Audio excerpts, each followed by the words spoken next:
আজকে এই বাংলাদেশে 180টার উপর মাজার ভাঙছে। কোন একটা জায়গায় বলতে পারবে না কোন সুফি এই ইয়াজিদের গোষ্ঠীকে, মোল্লার গোষ্ঠীকে আমরা আক্রমণ করেছি। আমরা বারবার বলতে চাই, আমাদের যদি কোনো ভুল থাকে আপনারা আমাদেরকে বুঝিয়ে দেন, আমরা ভুল সংশোধন করব। ওরা কিছু কথা ধরে আমাদের, আমরা মাজারে সেজদা করি, তাইলে আমরা মাজারে সেজদা করি না এটা বারবার বলি, তারপরেও তারা এটাকে মানুষের কাছে অপপ্রচার করে, এই জিনিসটা প্রচার করে তারা আমজনতাকে খেপাই দিচ্ছে। আমার বাবার লাশ, আমার ফিরের লাশ এই মাটির নিচে, এই কবরের ভিতরে। আমার বাবা, আমার দাদা, আমার ফির এই কবরের ভিতরে আছে জানি, আমি একটা সুমা দিচ্ছি। এই সুমাকে অপব্যাখ্যা করে তারা কয় সেজদা দিচ্ছে কইয়া আমাদের মাজারগুলা ভাঙচুর করতে। আজ 5 আগস্ট সরকার পট পরিবর্তন হওয়ার পরে উগ্রবাদী যারা ক্ষমতার লোভ করতেছে, যারা ধর্ম ব্যবসা করতেছে, যারা ধর্মকে ব্যবহার করে মসজিদ মাদ্রাসায় বলাৎকার করতেছে, সেই উগ্রবাদীরা সুকৌশলে আমাদের সুফিবাদের উপরে হামলা চালাচ্ছে। শুধু তাই নয়, আমরা দেখেছি এই ওলি আল্লাহদের মাজার, এই যারা এই আমাদের মাজারগুলা ভাঙতেছে, তাদের সৃষ্টি কারো 52-এর পরে, কারো 72-এর পরে, 100 বছরের উপরে যায় নাই। কিন্তু এই মাজারগুলা সৃষ্টি হয়েছে এই দেশে আজ থেকে 500 বছর, 400 বছর, 200 বছর, এবং কি দয়াল নবীজি দুনিয়াতে থাকা অবস্থাও কিছু সাহাবা এই দেশে আসছে সেখান থেকে। তাহলে যারা নতুন করে এরা কি ইসলাম বুঝাইতে চাইতেছে, কি বলতে চাইতেছে, সেটাই আমাদেরকে বুঝতে দেয় না। যাই হোক, প্রিয় এখানে উপস্থিত আছেন বর্তমান সরকার এবং বিগত সরকারের মান্যগণ্য ব্যক্তি কর্মকর্তাগণ, আমরা তাদের মাধ্যমে জানাইতে চাই, আমরা সুফিরা কারো ক্ষতি করতে চাই না, কারো ক্ষতিও আমরা করব না। আজকে এই বাংলাদেশে 180টার উপর মাজার ভাঙছে। কোন একটা জায়গায় বলতে পারবে না কোন সুফি এই ইয়াজিদের গোষ্ঠীকে, মোল্লার গোষ্ঠীকে আমরা আক্রমণ করেছি। আমরা বারবার বলতে চাই, আমাদের যদি কোনো ভুল থাকে আপনারা আমাদেরকে বুঝিয়ে দেন, আমরা ভুল সংশোধন করব। ওরা কিছু কথা ধরে আমাদের, আমরা মাজারে সেজদা করি, তাইলে আমরা মাজারে সেজদা করি না এটা বারবার বলি, তারপরেও তারা এটাকে মানুষের কাছে অপপ্রচার করে, এই জিনিসটা প্রচার করে তারা আমজনতাকে খেপাই দিচ্ছে। আমার বাবার লাশ, আমার ফিরের লাশ এই মাটির নিচে, এই কবরের ভিতরে। আমার বাবা, আমার দাদা, আমার ফির এই কবরের ভিতরে আছে জানি, আমি একটা সুমা দিচ্ছি। এই সুমাকে অপব্যাখ্যা করে তারা কয় সেজদা দিচ্ছে কইয়া আমাদের মাজারগুলা ভাঙচুর করতেছে। এরপরে আসেন, আমরা নারী পুরুষ একসাথে জিয়ারত করি। মক্কা মদিনার মধ্যে আমি দেখেছি নিজে নারী পুরুষ একসাথে নামাজ পড়ে, মুজদালিফা এক রাত্রে শোয়। আমাদের দেশে সমস্যা কি? সূরা তাওবার 71 নম্বর আয়াতে আসছে, মুমিন নারী মুমিন পুরুষ বন্ধু পরস্পর। তাহলে একটা ওলির মাজারে আজ পর্যন্ত কেউ বলতে পারবে না কোন ওলির মাজারে কোন নারী দর্শন হয়েছে, কিন্তু মাদ্রাসার মধ্যে, মসজিদের মধ্যে বলাৎকারী হয়েছে, বহুত প্রমাণ আপনারা নেটে দেখেন। তাই না? আমরা সুফিবাদের লোকেরা কি এই মাদ্রাসা মসজিদগুলো ভাঙি ফেলতেছি? তাহলে আজকে আমাদের উপর নির্যাতন কেন? নির্যাতনের একটাই কারণ, আমাদের সুফিরা কোরআন শরীফ থেকে, হাদিস শরীফ থেকে সত্য কথাগুলো প্রকাশ করে, মানুষকে সুপথে আনে। আমাদের সুফিরা মানুষকে শান্ত রাখে, আমাদের সুফিরা মানুষকে আদব শিক্ষায়, বিনয়তা শিক্ষায়, আর তাদের শুধু শিক্ষাই হলো উগ্রতা, মারামারি, কাটাকাটি। প্যারে হাজিরিন, আল্লাহর রাসূল একদিন বলতেছে যে নামাজ, রোজা, হজ, যাকাত থেকে শ্রেষ্ঠ একটা ইবাদত আছে।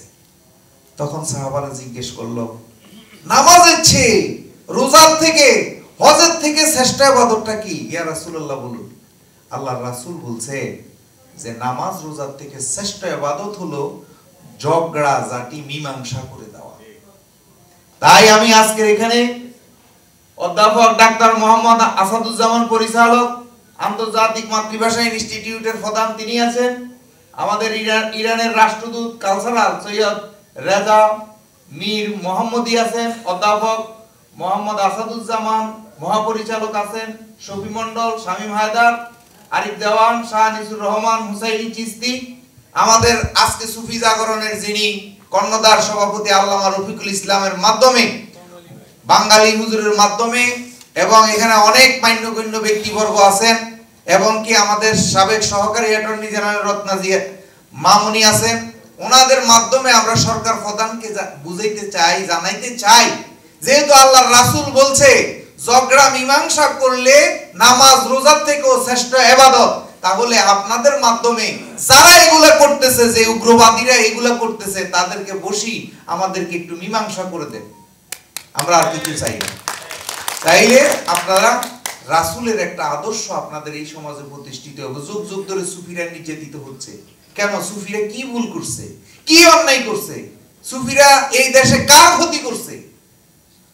আমাদেরকে এই আমরা সুফি যারা আছি, একটা রেকর্ড দেখাক যে আমরা কারো টাকা মেরে দিছি, কারো ক্ষতি করেছি, কারো সাথে মিথ্যা বানোয়াটি বাটফারি করেছি, কিন্তু কেন আমাদের উপর আজকে এই নির্যাতন? আমরা সুন্দর হয়ে বাঁচতে চাই, আমরা এই দেশের নাগরিক, ঠিক আছে?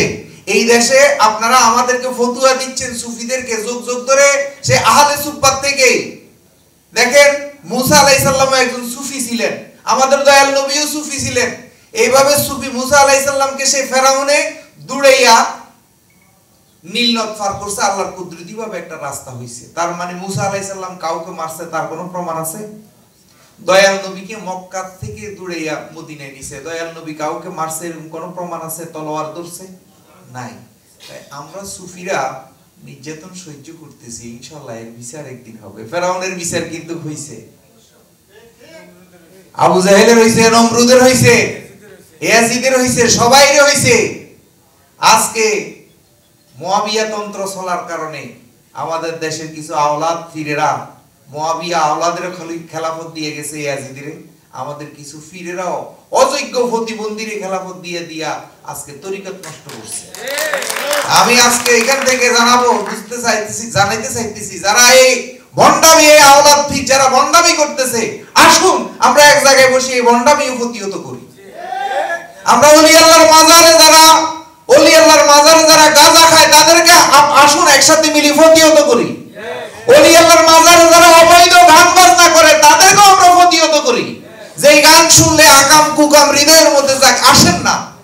ডাক্তার ইউনূস ক্ষমতায় আসার পরে উনি সর্বপ্রথম এয়ারপোর্টে একটা কথা বলছে, এই দেশটা পচে গেছে। তাহলে আমাদের মাজারগুলোর মধ্যে, যেগুলোর মধ্যে এরকম ফসা আছে, আমরা সেই ফসাকে নিরসন করে শুদ্ধ একটা তরিকত চেষ্টা করতে চাই। আমরা বলি না যে আমরা এত শুদ্ধ। তাইলে এই ভাঙচুর করে আপনারা এই মাজারে ভাঙচুর কেন করতেছেন? এই মাজারে যেগুলো আকাম কুকাম আছে, আপনারা সহ আমরা সহ বসি এগুলো নিরসন করি। সেটা না করে এইভাবে আমাদের সুফিদেরকে আর কত নির্যাতন করবেন? তো ধন্যবাদ। আমি আজকের এখান থেকে প্রস্তাব রাখি, যারা আমাদের সুফিদের যেহেতু নিশ্চয়তা নাই, আমরা যেহেতু ওদের চোখের কাটা হয়ে গেছি, তাহলে আমরা তো সরকারকে ব্যাট দিচ্ছি, কর দিচ্ছি, আমরা সরকারের বিরোধী তো কিছু করতেছি না। আমাদেরকে স্পেশাল কোথায় বাংলাদেশের এক কোণাতে একটা জায়গা দিয়ে দেওয়া হোক, আমরা ওখানে আমাদের সুফিরা থাকবো। এই হলো সরকারের কাছে আমাদের প্রস্তাব। দ্বিতীয় প্রস্তাব হইল, আমাদের সকল মাজার সংরক্ষণ একটা আইনের দরকার। কেন? আমাদের এই আইনগুলা নাই। সব ফাংশনে আইন আছে, এই আইনটা নাই। আবারও আমি বলতেছি, সাংবাদিক বিন্দুরা এখানে উপস্থিত আছেন, আমি বিনীতভাবে অনুরোধ করতেছি, দেখেন ভুলের ঊর্ধ্বে কেউ নাই, মৃত্যুর আগ মুহূর্তে তওবা করা যায়। আসুন না আমরা বারবার বলি, বসি কোরআন হাদিসের বাইরে যদি আমাদের মাজার গুলাতে, আমাদের উরুস শরীফ গুলাতে যদি কিছু থাকে, আমরা এগুলা করব না। কেন? আপনারাও তো জান্নাতের পথে যাচ্ছেন, তা আমরাও তো জান্নাতের পথে যাওয়ার জন্য করতেছি, তা আমরা ভুলে থাকবো কেন? আপনারা যদি সত্যি ইসলাম প্রতিষ্ঠিত করতে চান, আসেন বসি আমরা সংস্কার করি। কোরআন হাদিস দিয়ে যদি বুঝাইয়া না দিতে পারি, আপনারাও যদি আমাদেরকে বুঝাইয়া না দিতে পারেন, তাহলে যেইটা কোরআন হাদিস সম্মত সেটাই আমরা করব। এই কথা বলে আমি আমার আলোচনা এখানে সংক্ষিপ্ত করলাম। ওয়া আখিরু দাওয়ানা আনিল হামদুলিল্লাহি রাব্বিল আলামিন। সত্য সুন্দর যাহা সকলে মানিব তাহা। ধন্যবাদ।